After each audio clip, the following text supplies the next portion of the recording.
네, 여러분 안녕하세요. 강필승입니다. 오늘은 코레일 네트워크스의 자기소개서 문항풀이를 진행을 할 건데 그 전에 서울교통공사 채용 소식이 있어서 그거 먼저 좀 말씀을 드리려고 합니다.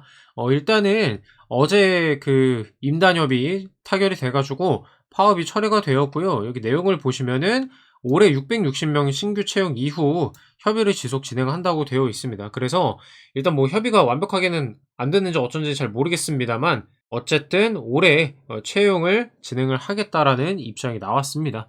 내년으로 미뤄질 거라고 예상을 하고 있었는데 뭐 어떻게 올해 얼마 안 남았거든요. 그 한 달하고 일주일이 남은 이 시점에 채용을 어떻게 진행할지는 모르겠지만 어쨌든 조만간 공고가 뜰 것 같습니다. 뭐 어떻게 될지 저도 전혀 예측이 안 되지만 아무래도 1월 중으로 면접을 보지 않을까요? 올해 남은 기간을 고려하면 서류 접수의 필기에 면접까지 진행하기엔 좀 무리가 있지 않을까 싶기는 한데 뭐 어찌 됐든 간에 저희는 공고 맞춰 가지고 서류, 필기, 면접까지 다 진행을 할 거다라고 말씀을 드립니다.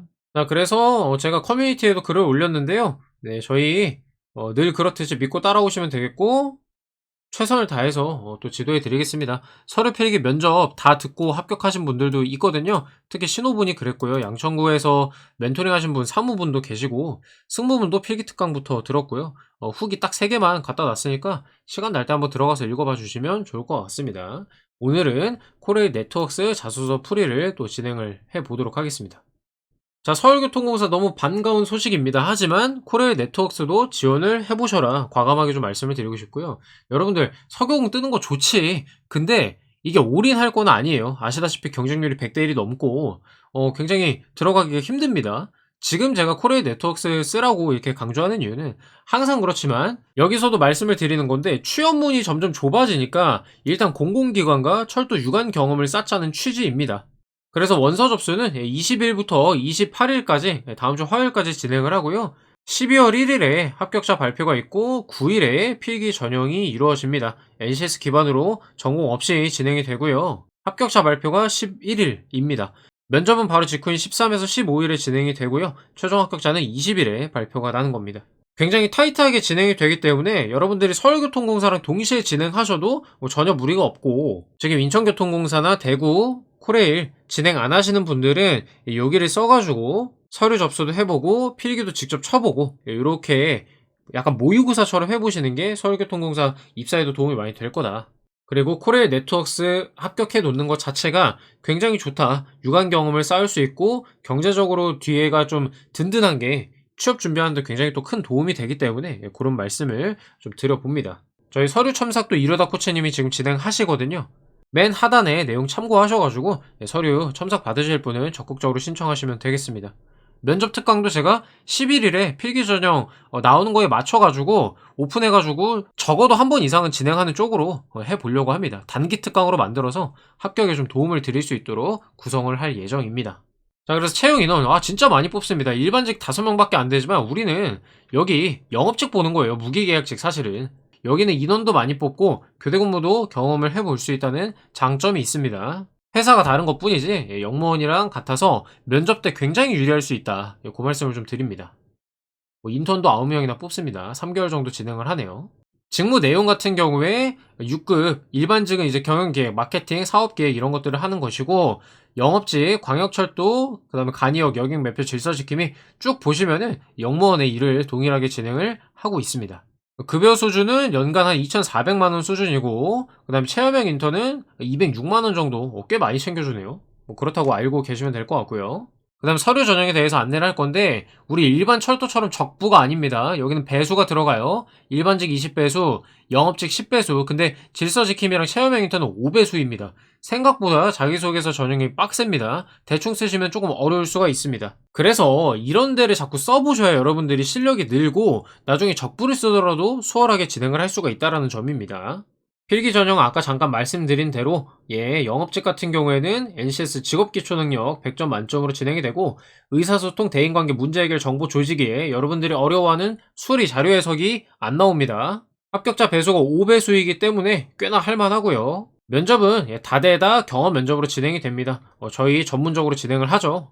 요거는 이제 필기 합격하고 오시면 되겠고요. 연락 주시면 되겠고 우대상, 가점 이런 것들이 있습니다. 참고하시면 되겠고 자, 본격적으로 자소서 작성을 좀 해보도록 하겠습니다. 자기소개서는 전체적으로 500글자이기 때문에 생각보다 분량이 많지가 않아서 쓰기는 수월하실 겁니다. 첫 번째로 가장 자랑스럽게 생각하는 성취 경험입니다. 너무 쉬워요. 내 인생에서 제일 자랑하고 싶은 거 뭔지 골라주시고요. 그거 어떤 상황이었고 나의 역할은 무엇이었고 내가 뭘 했고 성과는 어땠다. 이 순서대로만 써주면 되거든요.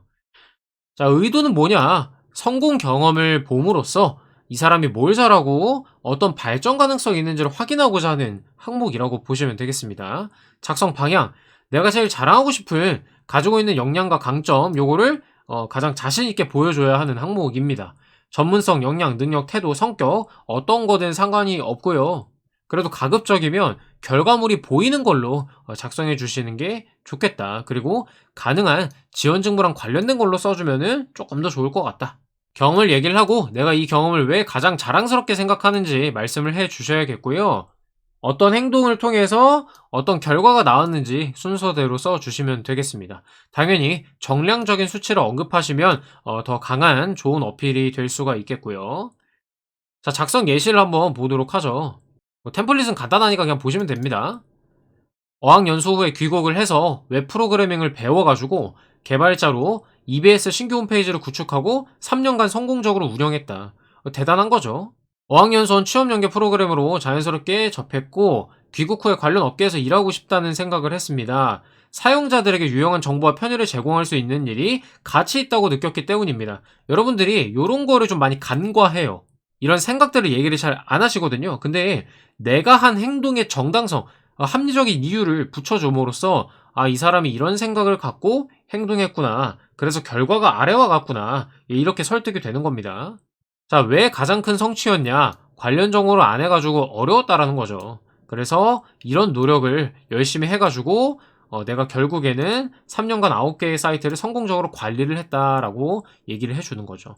발전 가능성이 대단하지 않습니까? 아예 모르는 분야를 본인이 배워가지고 실제로 우리나라에서 가장 큰 사이트 중에 하나인 EBS에서 구축을 했었다. 라는 것이고요. 이거 EBS 신규 홈페이지 블라인드에 걸릴까봐 좀 걱정되실 수 있는데 이거 블라인드에 안 걸립니다. 내가 여기서 근무했다는 게 아니라 EBS 홈페이지를 구축을 했다는 거기 때문에 큰 상관없어요. 이렇게 작성해 주시면 어렵지 않게 쓸 수가 있다. 다음 두 번째입니다. 어려운 상황에서도 약속과 원칙을 지킨 거. 자, 직업윤리 물어보는 겁니다. 그쵸? 결국에 코레일 네트워크스도 공공기관이기 때문에 이 직업윤리에 대해서 물어볼 수밖에 없다는 거죠. 윤리의식을 가지고 있는 사람인지 궁금하다는 겁니다. 그래서 어려운 상황에서도라는 조건이 들어가기 때문에 뭐가 어려웠는지 답변에 반드시 포함을 시켜줘야 되겠고요. 자, 그래서 상황, 어려웠던 상황, 내가 맡았던 역할이 뭐고 원칙이나 약속을 지키기 위해 어떤 노력을 했고 행동한 이유, 그 결과는 어땠는지 당연히 얘도 해피엔딩으로 끝나야 될 것입니다. 그 순서대로 작성을 해주시면 되겠고 1번 문항과 마찬가지로 내가 그 어려운 상황에서도 왜 그런 준법 정신을 발휘했는지에 대해서 작성을 해주셔야 되겠습니다. 자, 템플릿 마찬가지로 참고하시면 되겠고 작성 예시 봅시다.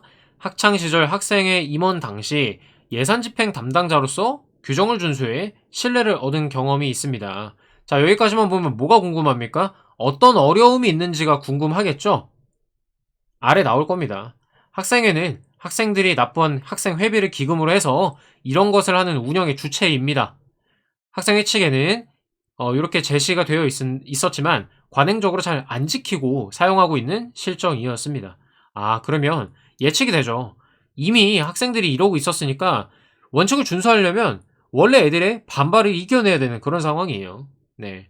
그래서 저는 학생의 부원은 학생들에게 봉사하는 마음을 가져야 하면 물론 회칙을 철저히 준수해야 되며 학생들을 위해 사용되어야 마땅하다고 생각을 했습니다. 내가 왜 어려운 상황에서도 그렇게 행동했는지 나의 생각을 얘기를 해주고 있습니다. 그래야 자기소개서에 이런 내용을 써줘야 이 사람이 입사 후에도 이런 건강한 마인드를 가지고 우리의 원리 원칙을 지켜주겠구나 라고 판단을 할 수가 있거든요. 그래서 제가 자꾸 생각을 넣으라고 강조를 하는 겁니다. 여러분들이 자기소개서에 생각 넣는 걸 되게 어려워 하시거든요. 네, 생각을 반드시 넣어주셔야 된다.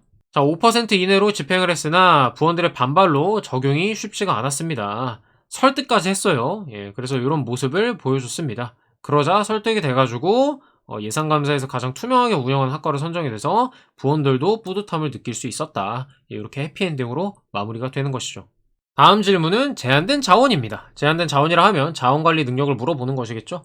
인력, 시간, 비용 등에도 불구하고 누군가의 협상에서 성공적으로 결과를 이끌어냈던 경험이 있으면 서술해 주세요. 조금 어렵습니다.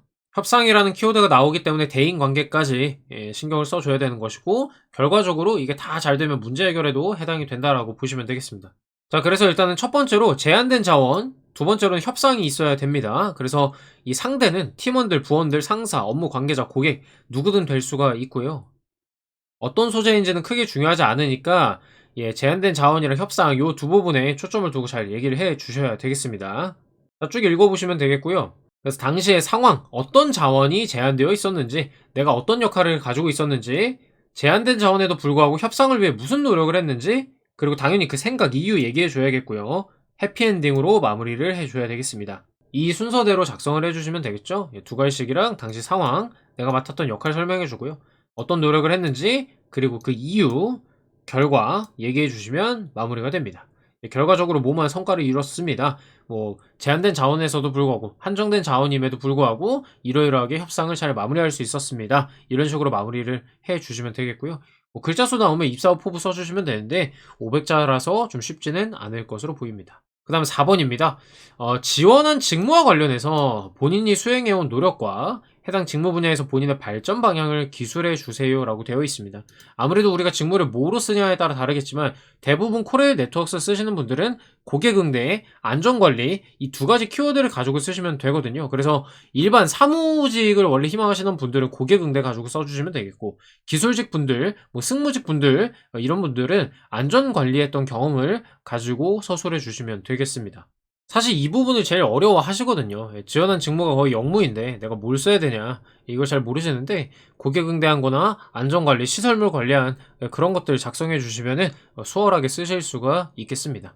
본인의 발전 방향까지 얘기를 해 달라고 하니까 입사 후에 어떻게 고객 응대나 안전관리를 할 것인지 간단히 생각하시면 돼요. 시민들을 대상으로, 우리 국민들을 대상으로 서비스를 제공하는 것이기 때문에 세세하게 안전점검을 해서 고객들이 안심하고 이용할 수 있게 만든다든가, 뭐 산업안전기사를 취득을 해가지고 안전 전문가가 좀 되기 위해 노력하겠다든가, 고객 응대도 이와 유사하게 얘기를 할 수가 있겠죠. 고객 응대 베테랑에 대해서 후배들을 알려줄 수 있는 직원이 되겠다든가, 뭐 이런 류의 얘기들을 할 수가 있겠습니다. 자, 이렇게 자기소개서 해설에 대해서는 마무리를 하고요. 코레일 네트워크스 첨삭 프로그램 진행을 합니다. 저희 아시겠지만 건강보험공단도 그렇고 이번에 코레일 제한경쟁 5배수인데도 뚫었거든요. 저희 자기소개서 굉장히 잘 봅니다. 믿고 신청하시면 되겠고요. 아래 내용 천천히 읽어보신 다음에 여기 맨 아래로 가면 여기 링크가 있거든요. 여기로 연락 주시면은 첨삭 안내 바로 진행해 드리도록 하겠습니다. 여러분들이 이런 기관들을 좀 잘 지원을 안 합니다. 근데 그 이유가, 사실 제가 다 자소서 써준다 그러면 지원하실 거죠? NCS 필기도 봐보실 거고, 관심은 있으나 자기소개서에 작성하는 시간이 오래 걸린다거나 아니면은 조금 귀찮아서, 속된 말로 그래서 안 쓰시는, 지원을 안 하시는 경우가 많은데요. 여러분들 시간 조금씩만 쪼개 가지고 28일에 접수 마감이잖아요. 거의 일주일 남았는데 지금 내문항밖에 안 되니까 작성을 하셔 가지고 서울교통공사 합격하면 너무 좋지. 근데 만일의 상황을 또 대비를 할 수 있는 부분이니까 좀 신경 써 가지고 접수하시면 좋겠다, 요 말씀을 드리면서 영상 마무리해 보도록 하겠습니다. 여러분의 건승을 기원합니다. 감사합니다.